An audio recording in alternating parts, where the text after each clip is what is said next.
Hello foodies, welcome back to Sherry the Chef. Today is Cyber Monday, so hopefully you guys had a good holiday, did some shopping over the weekend, maybe you're ready for the holidays or getting ready for the holidays, which reminds me, check out the website today. It's sherrythechef.com. Pampered Chef has some great deals going on. But other than that, I'm guessing you probably still have leftovers from last Thursday, so that's what we're working on all this week is what can we make out of those leftovers. And today is Monday, so we're working on a breakfast, and we are going to be making mashed potato donuts. So I did these last year and it was really fun because I made up the dough and then I froze it. So then on Christmas, I thawed it out and I fried them up that day. So everyone at Thanksgiving or everyone at Christmas was eating leftovers from Thanksgiving. So we're going to get started with our wet ingredients. I have a cup of mashed potatoes here. So these are just leftover. These actually aren't from Thursday. Thursday's had a lot of garlic in them. So we just got a cup of mashed potatoes, and to this we are going to add a cup of sugar. Get this stirred in. And if your potatoes are kind of cold from being refrigerated, you might want to warm them up just a little bit. That's going to make it just a little bit easier to stir. And if you notice, once I added the sugar in, it's really stirring up easily now, and that's because sugar is actually considered a wet ingredient. I did not know that for the longest time. But look, it's actually turned our mashed potatoes into liquid. I'm going to add in 2 tablespoons of butter. And then you know what? I'm going to get my whisk to do this job. Just to make sure it's nice and smooth. We're going to add in an egg.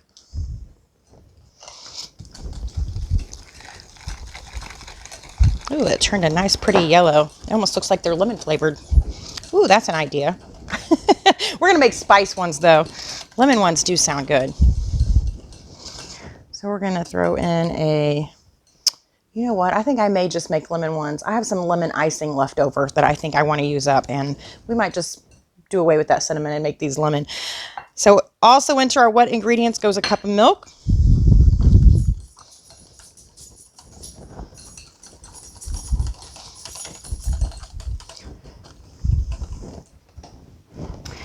And so I'm going to set this aside. Actually, what we're going to do is, so I was going to add some cinnamon and some nutmeg, but again, I decided I'm going to do these at lemon. So I'm going to put away the cinnamon. I did have fresh nutmeg here, and I think it makes a world of difference. This goes a long way, and it lasts a couple of years. And I just take a little piece of nutmeg, and I just rub it over the top of my zester. And again, it only takes a little bit. And I'll tell you what else this is really good to add to is any kind of white sauce, like an Alfredo sauce. So hopefully nothing comes flying out of my cabinet here today. Oh, I got lucky. There's lemon extract right there. I guess it was meant to be. So I'm just going to put in, well, we got to open it first. I'm going to put in maybe a half a teaspoon. I didn't think it was going to come off. I was like, maybe it wasn't meant to be. So a half a teaspoon, I'm just going to use that to measure. Oh, that smells so good.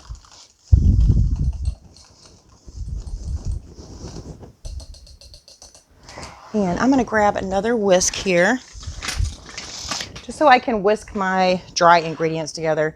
I used to always sift everything, and now I find it easier if I just put my dry ingredients together and then sift them. So I need 1.5 teaspoons of baking powder, and I'm using my sliding Pampered Chef measuring spoon. I love it because it has a 1.5 teaspoon on here, which you're not going to find on a lot of your measuring spoons. So it's great if you're halving recipes.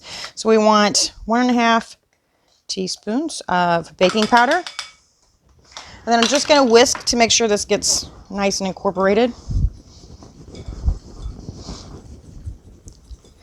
And then once I'm fairly certain that it's been mixed together, we're going to go ahead and add our wet ingredients to our dry ingredients. I'm going to do it 1/2 at a time.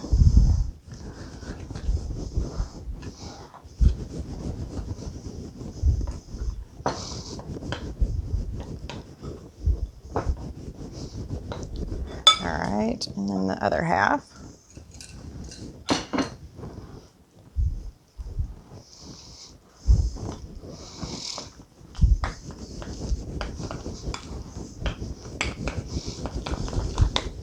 So we're just making a nice dough here.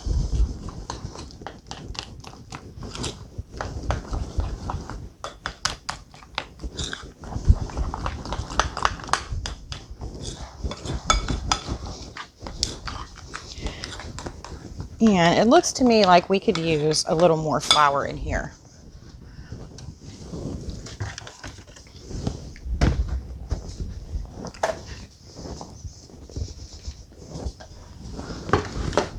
Hopefully that's enough. It's the last of what's in my container there.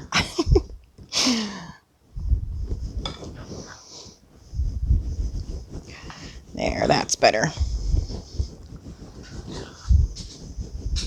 So I'm just going to finish stirring this up, and then once I've got it all incorporated, I'm going to set this in the fridge and let it rest for about 30 minutes just so it can firm up a bit.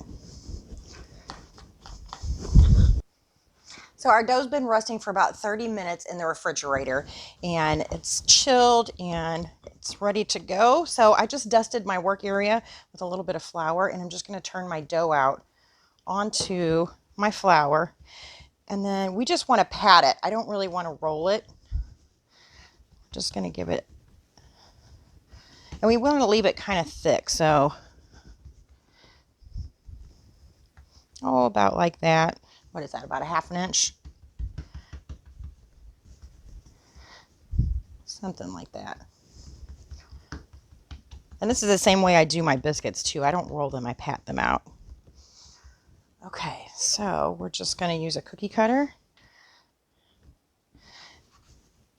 and cut some shapes in here. Boy, I can smell the lemon.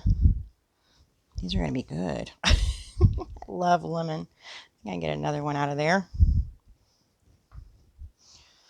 All right, so I'm just going to pull away my scraps, and we'll roll this out again, or pat it out again, I should say, so we don't waste anything. And I couldn't find my little tiny circular one, so I'm using a flower shaped one to take out the donut holes. I think this is what I had to use last time too. And we'll roll the holes into little balls, and we'll fry them when we get done separately.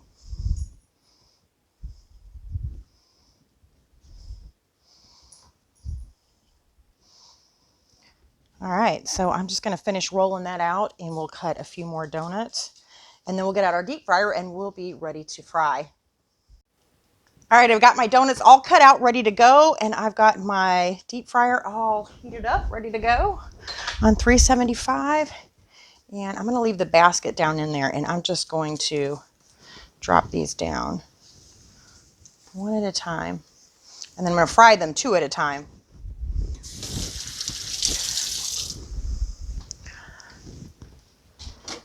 And we're going to get our tongs out. Sometimes while they're frying, I just like to make sure that I like to move them around, make sure they're getting evenly fried.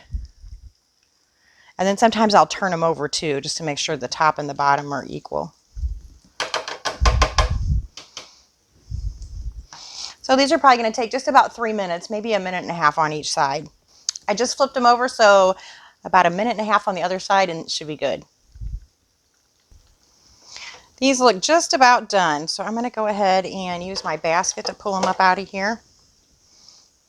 We're going to let them drain just a little bit.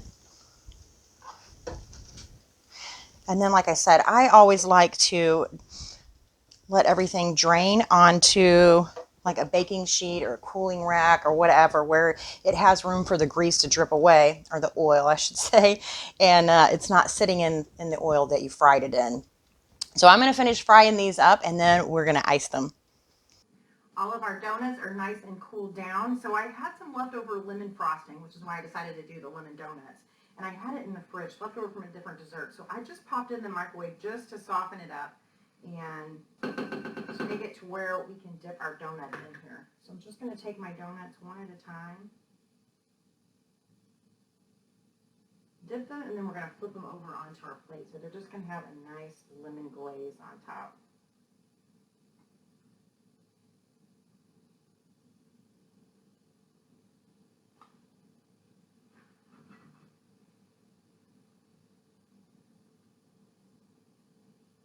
if you wanted it to be more like frosting instead of a glaze, just instead of microwaving it, you could just spread it right on the top.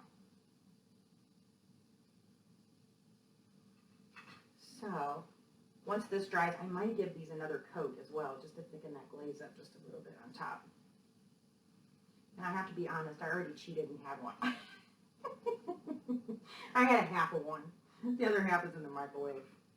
And they are delicious. You would never know that there are mashed potatoes in here. Unless I told you. All right, last one. And there you have it. So again, I'm going to let these dry a little bit, and then I'm going to put a second coat of glaze on them. But other than that, we're finished. And I hope you enjoyed it, but be looking forward to the rest of this week. We've got other things we're going to be making with our leftovers. So I'll see you later. Thanks for watching.